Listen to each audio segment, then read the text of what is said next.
Hi, ate.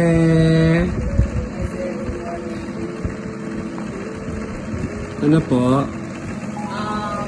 Baka mamaya hindi na kita maabot ang pagbalik. Hindi ka naka-duty ngayon? Siguro kasi ako